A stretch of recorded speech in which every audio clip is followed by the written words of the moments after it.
What if all your hard work is the very reason your life still feels stuck? Picture yourself swimming in the open sea. The water is cold, your arms are heavy. You keep pushing forward, yet the shore does not seem any closer. Your first instinct is to try harder. You kick faster. You force your body through the water. You tell yourself that slowing down would mean failure. But what if the real problem is hidden beneath the surface? What if you have been fighting the current the entire time? There are moments in life when more effort does not create more movement. It creates more exhaustion. You work longer. You plan more carefully. You force yourself to stay disciplined. Still, the same question returns. Why am I not getting anywhere? This is not a call to stop moving. No one crosses open water by ignoring the current. You go farther when you understand how the water is moving and learn to work with it. Your inner life has a current of its own. It is shaped by the feelings you return to each day, the beliefs beneath your decisions, and the quiet picture you carry of yourself. That current can support your effort. It can also turn every stroke into a struggle. Changing your life may not begin with one more desperate push. It may begin with a different question. What current have I been swimming in? This is Momentum Arc, a space for inner exploration and spiritual growth. Your likes, comments, subscriptions, and super thanks do more than support this work. They help this message reach more souls who are ready for real change. Neville Goddard was one of the most influential spiritual teachers of the 20th century. In his book, Feeling is the Secret, he explored a simple idea with far-reaching consequences. The outer world is shaped by the inner state we repeatedly accept as true. Goddard did not reject action, he questioned the state from which action begins. We live in a culture that respects visible effort. From childhood, we are taught to study harder, work longer, compete more seriously, and prove our value through results. When something is not working, the answer seems obvious. Do more. Sometimes that advice is useful, but effort can also become a form of resistance. You are moving, yet every movement is filled with fear.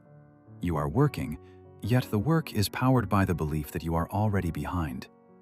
That inner contradiction matters. You may have met people who move through life differently. They still work, they still make decisions, but they do not turn every step into a private battle. Opportunities seem easier for them to recognize. Helpful people appear at the right moment. It is easy to call them lucky. Goddard would ask a different question. What are they carrying inside? A person who feels supported does not approach every decision as an emergency. A person who feels worthy of success does not spend every day trying to prove that worth. A steadier mind can notice possibilities that anxiety would have hidden. This does not mean life becomes effortless. It means effort changes its quality. Action becomes cleaner, more focused, and less wasteful. The first shift is simple to describe, though not always easy to practice. Notice the feeling from which you are already living. Are you moving from trust or from fear? Are you building something you love or trying to escape the feeling that you are not enough? In Feeling is the Secret, Goddard describes a relationship between the conscious mind and the subconscious mind. The conscious mind chooses. The subconscious mind receives. He compares the process to planting. The conscious mind is the sower. The subconscious is the soil. A seed does not grow because you shout at it. It grows because the soil has accepted it. Most people place nearly all their attention on conscious effort. They ask, what should I do next? How much harder should I work? Which strategy am I missing? These questions have their place, but they often ignore the quieter layer beneath them. What does your body already believe? You can repeat a positive sentence in the morning and spend the rest of the day feeling unsafe. You can want abundance while reacting to every expense as if the world is about to collapse. You can set an ambitious goal while quietly believing that success belongs to other people. The subconscious does not respond mainly to the words you say once. It responds to the state you return to again and again. This is why Goddard placed so much emphasis on feeling. To change the outer pattern, you begin by making a different inner state familiar. The point is not to deny a difficult situation. The point is to stop rehearsing the same fear until fear becomes the only future your body can imagine. Listen more closely when you think about money, work, love, or the future. Is there a quiet sentence beneath the surface? I am not ready. I always lose what I gain. Nothing changes unless I force it. These sentences operate in the background. They shape decisions before you realize a decision has been made. Once you notice them, you do not need to fight them. Breathe. Let the tension settle. Then introduce a feeling that is calmer and more believable. I am allowed to receive support. I can move without panic. A different future can feel safe. The subconscious changes through repetition, but repetition does not have to feel mechanical. It can begin with one moment in which the body no longer has to prepare for disaster. Goddard also treated imagination as more than fantasy. For him, imagination was a bridge between the inner world and the life we eventually experience. This does not mean escaping into unrealistic daydreams. It means giving the subconscious a clear experience to work with.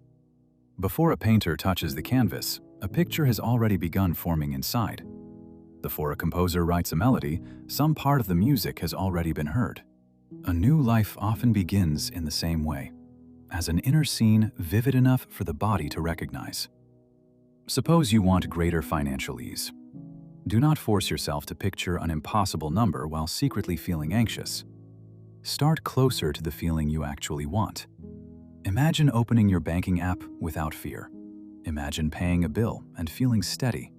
Imagine waking on a Monday morning without trying to solve your entire future before breakfast.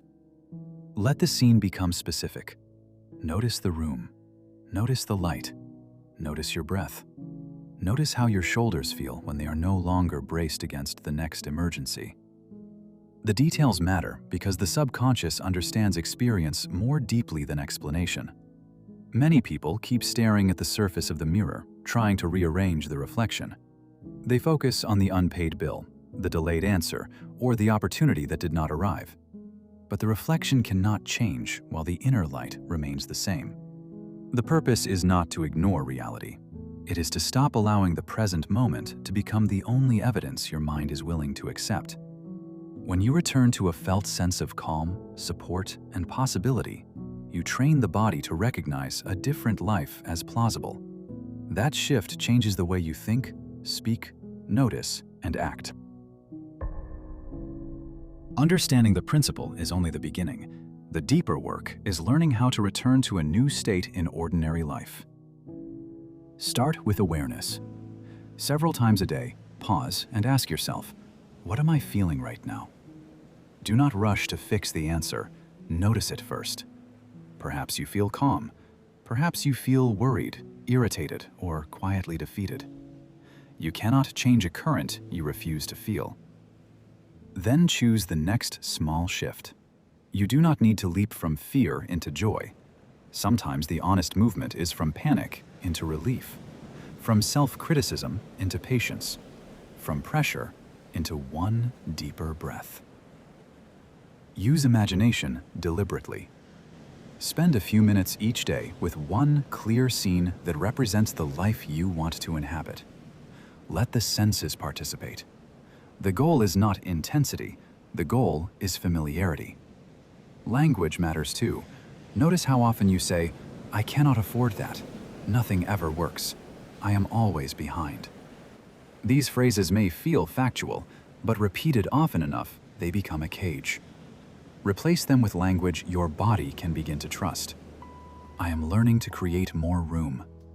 I am becoming more capable of receiving support. I can take the next step without fear. Gratitude helps when it is real. You do not need to force yourself to be grateful for everything.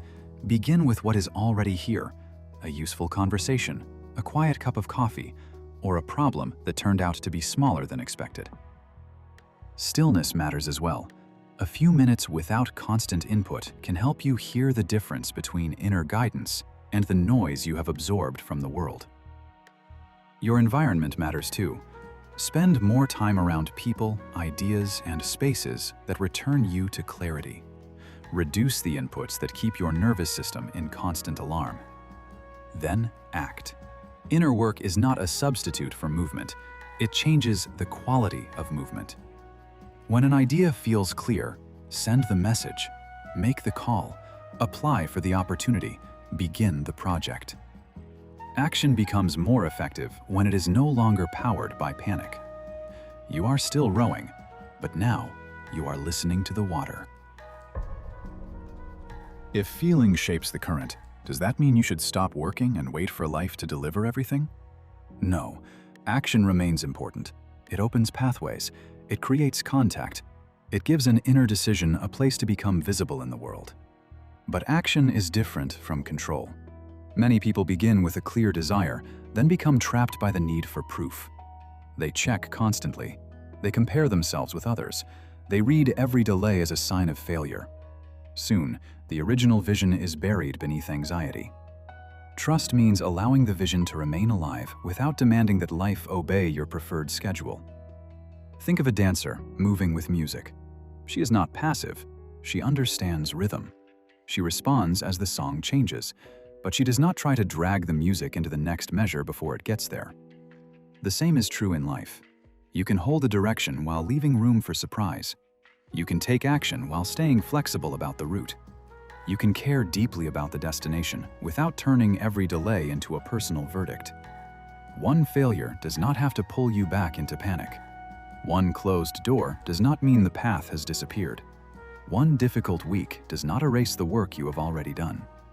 Release does not mean giving up. It means giving life enough room to answer in a way you may not have designed yourself. The current may know a route the exhausted rower cannot yet see. The deeper you understand this work, the less dramatic it becomes.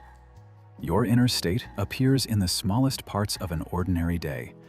It is present in the way you greet someone, answer an unexpected problem, and speak to yourself after making a mistake. A smile can change the tone of an exchange. A patient response can prevent fear from spreading. A few minutes of stillness can keep one difficult morning from becoming an entire week of inner noise. As your inner state becomes steadier, the outside world may not transform overnight, but your relationship with it begins to change. You become less reactive. You see more clearly. You stop overlooking the opportunities that anxiety once hid from you. Other people may simply say that your presence feels different. You seem calmer, less rushed, more certain. But you will know what has changed. You are no longer rowing against every wave. You have started paying attention to the current. Look back across your life for a moment. Some of the choices that mattered most may have seemed accidental at the time. A conversation, a delay, an unexpected invitation. Yet each one arrived when something inside you had become ready to respond. So place the oars down for a moment. Listen. Notice the water beneath you. Notice the feeling you carry into the next decision. Changing your life does not always require more force. Sometimes it begins when you stop fighting the ocean and allow the deeper current to move with you.